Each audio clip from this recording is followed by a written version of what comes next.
It's great to have you here. The last couple of lessons we've been focusing on prayer. Look, discussing prayer as a subject is no substitute for praying, yes? The aim of these reflections on prayer are not intended to help us to know more about prayer if indeed they get in the way of our actually praying.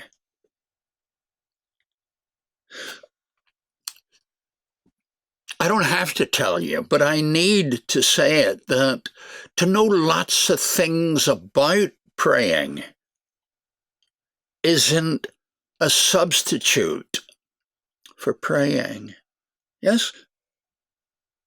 But it's nevertheless true that in our Matthew 6 text, the disciples, and in the parallels, the disciples come to him saying, "Lord, teach us to pray." So there's something about prayer that calls for wisdom and knowledge. If we get to know God better, we'll pray better. If we get to know God better in a way that will affect our relationship with Him for the good, we'll pray better. If our hearts become increasingly, though it may take a long time, but nevertheless, if our hearts become increasingly like His, we'll pray better. I don't need either to tell you that when we come to love someone in our lives, husband, wife, friend, whoever, that we know better how to speak to one another. We learn the language of love for one another. We don't learn the language of love with strangers. We learn the language of love with our loved ones. And it doesn't always mean that we agree with everything they say. It just means that whatever else goes on, we hear lovingly. And to the degree that we're able to do it, of course, we respond lovingly. Love not only covers a multitude of sins, love enables us to speak, to give utterance. Love calms our hearts. It teaches us how to say what our hearts then want to say, because we have become lovers of that person. You must believe this. What is true of coming to love fellow humans is precisely the same way in which we come to know and love and therefore speak to God. So pray with me for a moment. Will you do that? Holy Father, we don't wish for our reflections on prayer and the things related to it to get in the way of our speaking to you. Will you help us? Yes, you will. Will you help us to see that that doesn't happen? And you've already taught us, of course, that without love, all the praying, all the giving, all the knowing, all of those things, all the sacrificing, without love, they're nothing. And in teaching us all of that, you've taught us this: Without love, prayer is nothing. So help us, do, Holy Father. Help us to be shaped by you, to come to know and admire you, to come to love you so that when we are with you, we want to be with you, and we will speak to you in all the ways that love leads us to do that. Once more, Holy Father, don't let our reflections get in the way of our actual praying to you. This prayer, in Jesus' name, amen. We've been talking about prayer, corporate prayer, where we pray as a community. I'd like to finish that off and then say a few things about prayer and the Holy Spirit. Our corporate prayer, not speaking about your individual prayer or mine. There are things we can do and do when we are personally praying to God.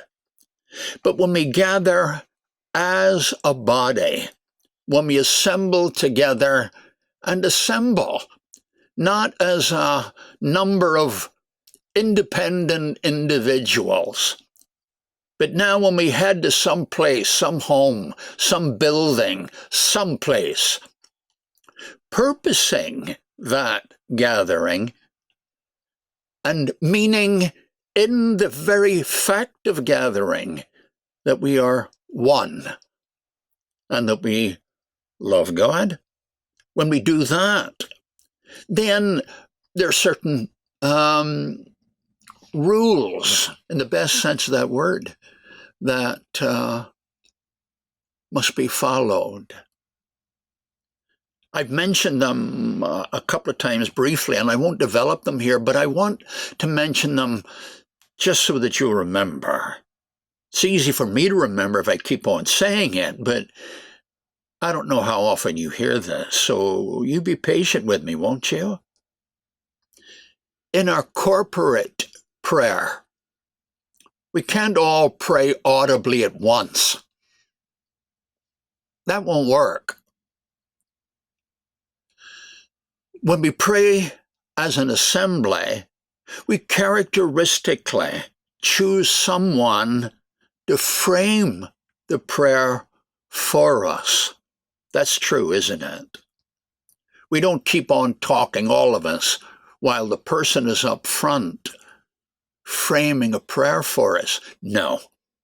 Together, meaning it to be together as one.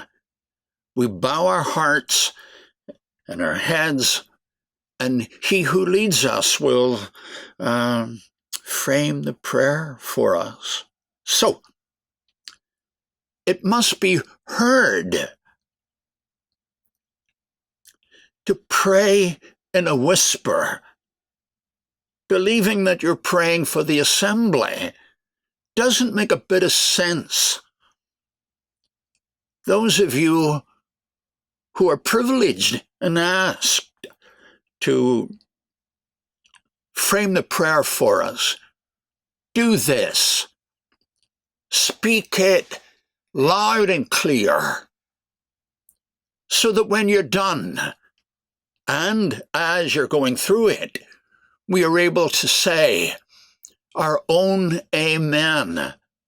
Number 2, if you do it, I beg you, stop it. Stop it. Don't make the prayer your prayer while we listen in. As one who frames the prayer of the congregation, the word I shouldn't occur. It's not, I pray for Margaret that she might get better. Or I pray that these who are ill, say we. It isn't your prayer. And those of you who lead us, speak to those who frame our prayer and remind them we're not asking you to express your private prayer. We're asking you to frame the prayer for the entire assembly. So let them in on the prayer. The word is we. When we pray that way, we pray as one. Yes? It also means that the one who is framing our congregational prayer needs to give thought to what it is that he will express. That means he shouldn't be called at the last moment to frame the prayer. Sometimes that cannot be helped. But where it can be helped, it should be helped. It will give him the opportunity to think of the things that we as an assembly of God's people would surely pray. Now, as I say this, I hear myself having already said those things. You be patient with me, will you? It's the things that we hear. Oh, maybe not here's the right, maybe here's not the right word. It's the things that we're familiar with that we need to be taught about.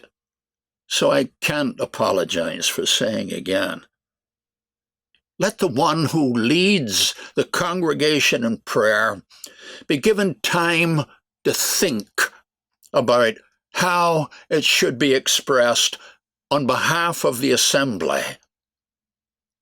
Therefore, our liturgists, our leaders, should speak to the one who will lead us in prayer well ahead of time, and let him write down after he himself has thoughtfully considered what it is that we should say. Okay? Unity here. Unity. Everything we do in the assembly should be geared to express us as a unity. If we say, what does it mean to pray in unity? It might mean that there is some particular thing we have in mind. Let's say it is the case that some loved one of ours is very ill, and together we want to express a prayer on that. Well, we would be united, don't you see, in mind and heart on that one specific issue.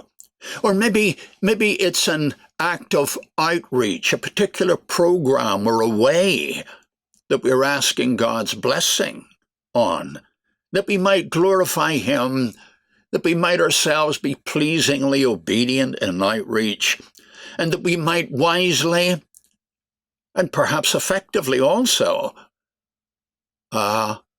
affect those we're going to work with. If we pray about that specific thing, then we know that we're praying in unity. The thing I want, though, to focus on at this moment is that when we pray in unity, we pray, Our Father, our sins, our food, our guidance, our rescue, All of these things we pray together as one. And we pray, and in our prayer, in our hour, not mine, but in our prayers, we're confessing that we're praying to one Father who is our Father. And therefore, I'm your brother, and you're my sister, or whatever, in Christ Jesus. When we pray in unity, in that sense, we're acknowledging our oneness as the people of God. It doesn't matter that we all have different needs and requirements that aren't always expressed publicly and in an assembly. But if we pray in unity, it means that we are confessing. Look around the assembly some morning. See all the people. Some you might not be in a good mood with. All of that you know. But nevertheless, because things are a little bit difficult between you currently, you still regard them as your brother. You still regard them as your sister because, and this is the big issue here, because you believe we all have one Father. And if the one I'm a bit irritated with is my brother or sister because my father is his or her father, then we're united. Yes? That's the point in particular I'm wanting to make. When we pray in unity, we pray to one Father, and we pray as one body for all the differences that exist among us. Carol Baker has a poem that, if I could find it, I would read it to you. Maybe I can find it while I'm talking. It's Carol Baker, Karel, and it's a poem called Pronouns. I won't be able to find it, but let me tell you the direction it goes. Now that I've given you the name of it, it's called Pronouns. It's by Carol, Karel Baker. And it's one of the prayers in a book of Jewish prayers. And in the pronouns, she opens up by saying, and repeats this phrase, and this is the central phrase. God said, say we. And I looked at them, shabby things, not the kind that I care much for. And I said, I. And God said, say we.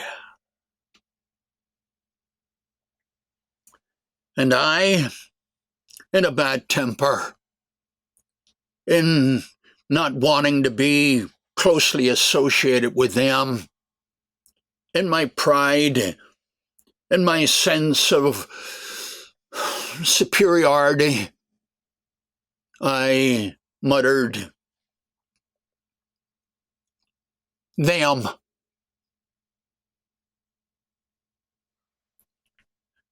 God said,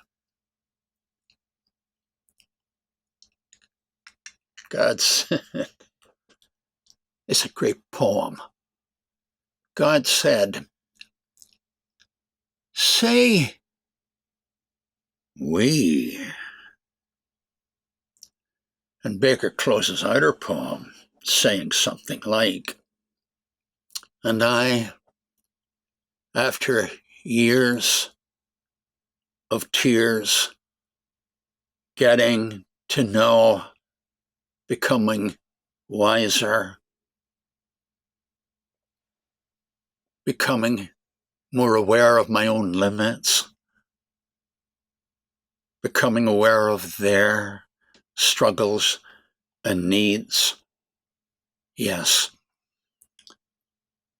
And their goodness too. I got the word that I was stubbornly resisting. And I said, we, Lord, not my God, but our Father.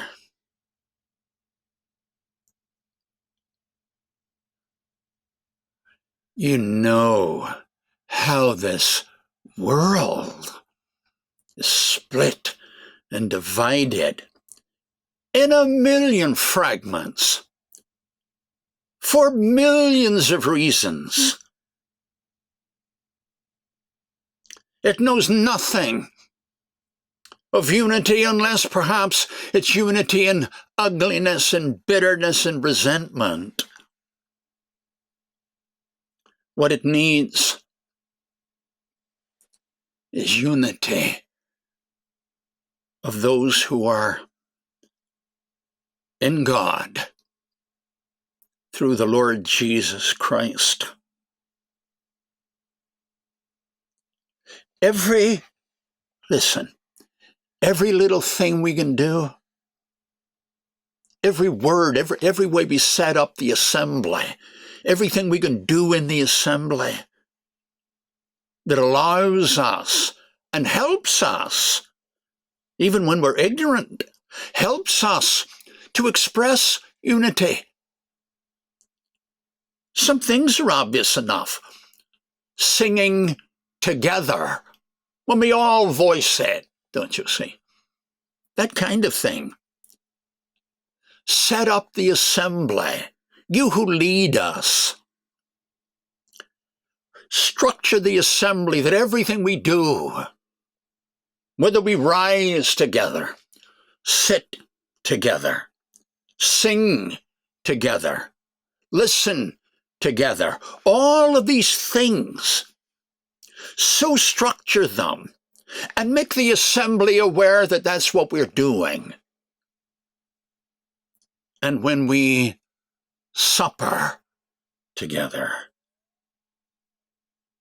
let us be a witness to unity. Let us be a witness to the God who seeks and is working toward the reconciliation of the world to himself. And help the assembly to see them, the assembly, it, as a witness to the truth that God has been in the world, in and as Jesus Christ. Was God and man severed, separated? Was there a gulf between them, between God and humanity?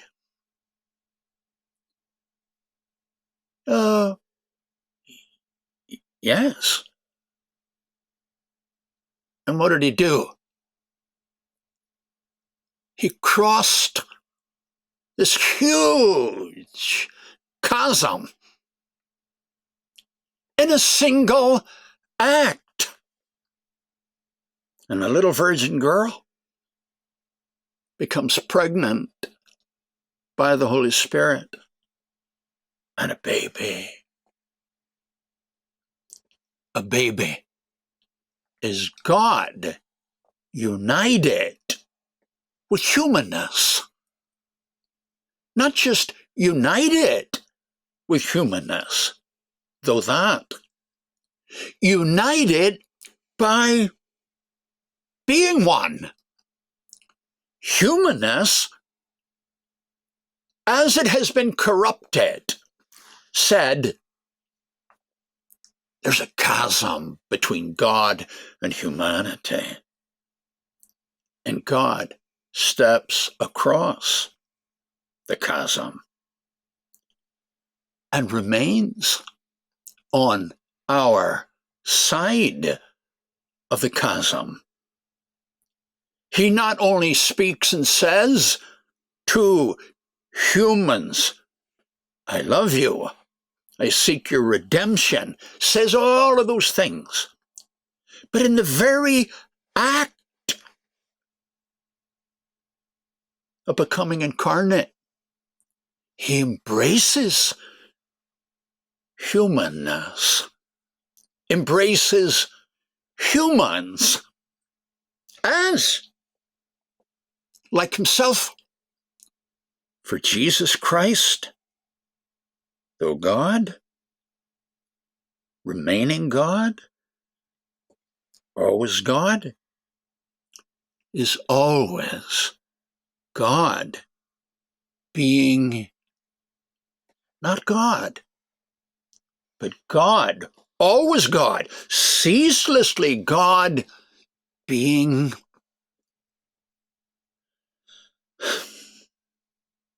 a human. So how does he feel about humanity? Sinful humanity. Humanity that distanced itself from him. He said, though you have distanced yourself and do distance yourself from me, I will, I will not allow you to keep me away. I am coming. He doesn't come as God being God. He comes as God being, not pretending to be, but actually being a man. It is that unity. It is that unity that he carries on as he indwells the church, which is made of humans. Humans have become the extension of the life, the glorified Jesus Christ. We are the human, now, the human body by which Jesus takes form visibly in the world today. We should be united when we gather together, particularly in our prayer. Should be united prayer. Let's make it that, okay? Thank you. And God bless you.